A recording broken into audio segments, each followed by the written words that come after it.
ওকে শিক্ষার্থী বন্ধুরা, তোমরা যারা এসএসসি 2026 বোর্ড পরীক্ষা দিবা, তোমাদের বাংলা প্রথম পত্র স্পেশাল সাজেশন দেখো। এই শীটগুলা কিন্তু আমরা অত্যন্ত গুরুত্বপূর্ণ বাছাইকৃতভাবে এমসিকিউ গুলা দিয়েছি, যাতে তোমরা এগুলা পড়লেই 30টা এমসিকিউ এর মধ্যে 30টা এমসিকিউ কমন পাও। তো তোমাদেরকে কি করা হয়েছে, যেগুলা সংক্ষিপ্ত সিলেবাসে তোমাদের রয়েছে, বোর্ড পরীক্ষায় যেগুলা গল্প এবং কবিতা থেকে প্রশ্ন করা হবে, সেগুলা নিয়ে আমি শীটগুলা তৈরি করেছি। তোমরা এই শীটগুলা কিভাবে নিবা ভিডিও শেষে আমি তোমাদেরকে বলে দিব। তো ভিডিও শেষ পর্যন্ত দেখলে তোমরা শীটগুলা নিতে পারবা। দেখো, পত্রপ্রকার, লেখককে ঈশ্বরচন্দ্র বিদ্যাসাগর। এই গল্পটা তোমাদের সংক্ষিপ্ত সিলেবাসে রয়েছে। চলো আমরা এখন এমসিকিউ গুলা পড়ি এবং শিখি। 1 নাম্বার, ঈশ্বরচন্দ্র বিদ্যাসাগরের জন্মস্থান কোথায়? মেদিনীপুরে তার জন্মস্থান। এরপর 2 নাম্বার, বিদ্যাসাগর উপাধিটি কাকে দেওয়া হয়েছিল? ঈশ্বরচন্দ্র বিদ্যাসাগরকে উপাধিটি দেওয়া হয়েছিল বিদ্যাসাগর। এরপর 3 নাম্বার, ঈশ্বরচন্দ্র বিদ্যাসাগরকে বাংলা গদ্যের জনক বলা হয় কারণ তিনি বাংলা গদ্যের উন্নতি সাধন করেন। ঈশ্বরচন্দ্র বিদ্যাসাগর কোন শিক্ষা প্রতিষ্ঠানের ছাত্র ছিলেন? কলকাতা সংস্কৃত কলেজের ছাত্র ছিলেন।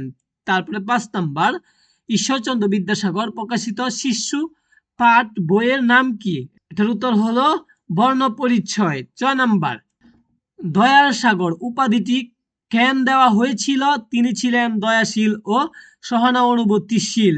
এরপরে 7 নাম্বার, ঈশ্বরচন্দ্র বিদ্যাসাগর মৃত্যু কবে হয়েছিল? 1891 সালে তার মৃত্যু হয়েছিল।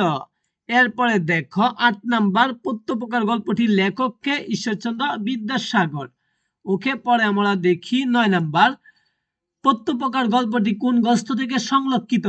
হ্যাঁ, সংরক্ষিত, এইটা তোমাদের অত্যন্ত গুরুত্বপূর্ণ। এটাতে পরীক্ষায় বেশিরভাগ এসেই থাকে। তো এটা উত্তর হবে আক্কান মঞ্জুরি। এরপরে দেখো 10 নাম্বার, আক্কান মঞ্জুরি রচিত হয় কোন সালে?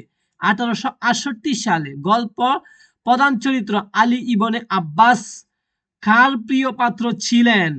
খলিফা মামুনের প্রিয় পাত্র ছিলেন। তারপরে দেখো, আলী ইবনে আব্বাস কোন শহরে একজন সম্ভ্রান্ত ব্যক্তির আশ্রয় লাভ করেন? এটার উত্তর হবে দামাস্কে। এরপরে দেখো 13 নাম্বারটা, গল্পে বন্দি ব্যক্তিকে কোথায় রাখা হয়েছিল? আলী ইবনে আব্বাসের গৃহে রাখা হয়েছিল।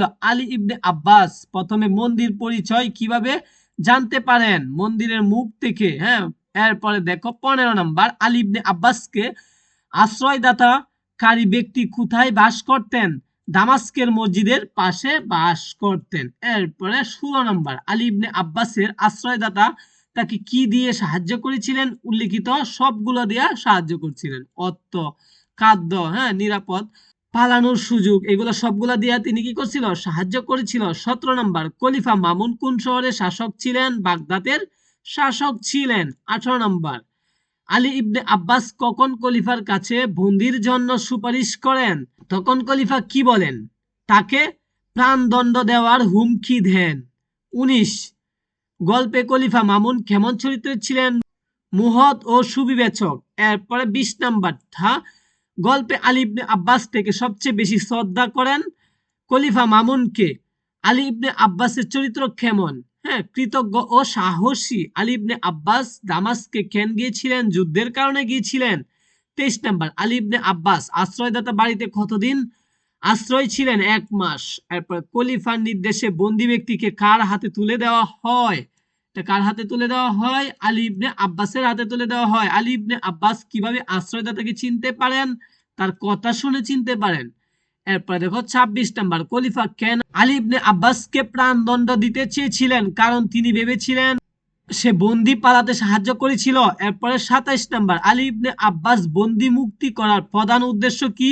অতীতের উপকারের প্রতিদান দেওয়া। অতীতের উপকারের কি দেওয়া? প্রতিদান দেওয়া। 28 নাম্বার, খলিফা শেষ পর্যন্ত কি সিদ্ধান্ত নেন? বন্দিকে মুক্তি দেন। খলিফা বন্দিকে মুক্তি দেওয়ার পর তাকে কি উপহার দেন? উল্লিখিত সবগুলো উপহার দেন। এরপর দেখো, প্রত্যেকবার শব্দের অর্থ কি? অত্যন্ত গুরুত্বপূর্ণ। প্রতিদান দেওয়া। হ্যাঁ, প্রতিদান দেওয়া। এই গল্পটার অর্থ কি ভাইয়া? প্রতিদান দেওয়া। অতিরিক্ত কিছু এমসিকিউ আছে, এইগুলা তুমি মনোযোগ সহকারে শিখে নেবা, ঠিক আছে? যদি অতিরিক্ত থেকে এসেই যায় একটা তাহলে তুমি পারো যাতে। 1 নাম্বার, খলিফা মামুন কোথাকার শাসক? শাসনকর্তা ছিলেন ডেমাস্কার। এটা আমরা অলরেডি পড়ছি আগেও। এইভাবে একটা গল্প দেওয়া থাকবে বন্ধুরা, তোমরা এই গল্প থেকে হ্যাঁ, গল্পের নিচের ২ টা তোমাকে কি করতে হবে? গল্পের আলোকে সুন্দর করে বুঝে উত্তর দিতে হবে। এরপরে দেখো, আলী ইবনে আব্বাস কি কারণে তার আশ্রয়দাতার প্রতি কৃতজ্ঞতা প্রকাশ করেন? তার আশ্রয়দাতা ও জীবন রক্ষা করেছিল বলে। আচ্ছা, তো আমরা দেখি এখানে এগুলা অতিরিক্ত রাখা হইছে। এগুলাও তোমরা ভালো করে পড়ে নিবা। তো ভিডিওটা এই পর্যন্তই। পরবর্তী ভিডিওতে কিন্তু আমি তোমাদেরকে আরো দিব। ঠিক আছে? আরো এইভাবে সাজেশন দিব প্রত্যেকটা বইয়ের।